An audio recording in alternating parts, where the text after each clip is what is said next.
यहाँ से यहाँ तक कमर लिए, कमर हमारी जो थी 18 थी, 18 का हमने हाफ लिए, हाफ हमारे पास 9 इंच आया है, हमने यहाँ से 9 रख लेना है। यहाँ से आसन रखना है, आसन हमारे पास साइज में 7 इंच है, तो हमने इसको 2 ऐड करना है, 9 कर देना है। अब यहाँ पर हमने स्ट्रेट लाइन लगानी है, तो हो सकता है लाइन हमारी टेढ़ी हो जाए, तो उसको सीक्वेंस में बराबर कैसे करना है। यहाँ से हमारा 9 आया है, तो हमने यहाँ से इधर से भी जहाँ पर आसन आया वहाँ भी 9 लेंगे, तो ये स्ट्रेट लाइन लग जाएगी। ठीक हो गया। ये हमारे कमर वाली जगह से हमने क्या लिया, आसन लिया है। आसन हमारे पास जो आया है वो हमारा साइज था 7, हमने उसमें 2 ऐड किए, 9 इंच आसन हमारा आ गया। ये हमारा जो पीस कम आ रहा है, ये मैंने लाइन लगा के नुमाया किया है कि ये हमारा पीस आएगा, जोड़ लाजमी आता है इसमें। यहाँ से अपने इसको डायरेक्ट शलवार की तरह यूं नहीं मिलाना होता, इसकी शेप फिटिंग में बनानी होती है। तो फिटिंग में बनाने के लिए आपने यहाँ से 2 इंच अंदर ले लेना है, यहाँ से 2 इंच अंदर लेना है और इसको आपने स्ट्रेट मिला देना है। पहले यहाँ पर मिला देंगे इसको, और यहाँ से इसका 2 इंच का राउंड देंगे, ये यहाँ पर हमारा जोड़ आएगा। ये मैं रिवीजन प्लान करने लगा हूँ, वो देख लें एक दफ़ा।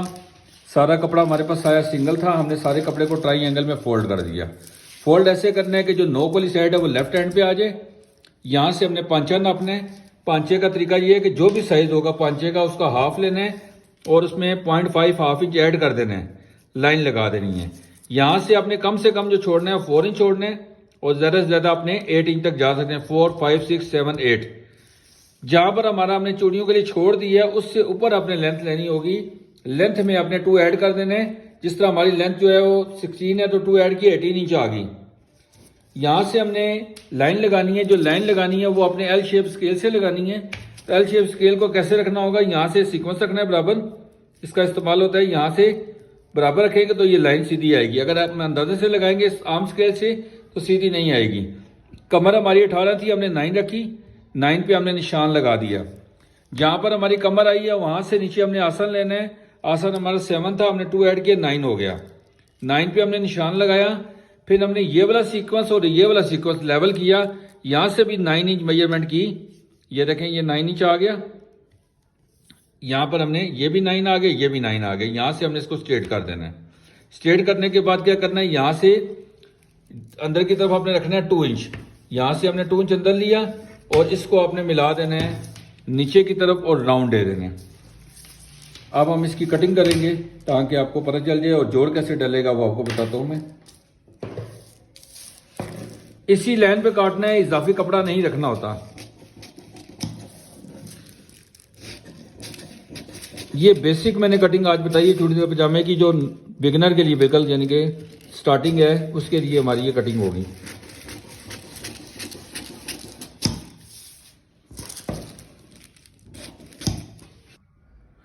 अब ये ऊपर से जो पीस बचा है ना, जैसे ये देखें ट्राई एंगल में बना हुआ है, आप इसको यहाँ से सीधा कर लें। तो ये वाला जो पीस ऐसे बना हुआ है देखें, ये इसी जगह पे आ जाएगा।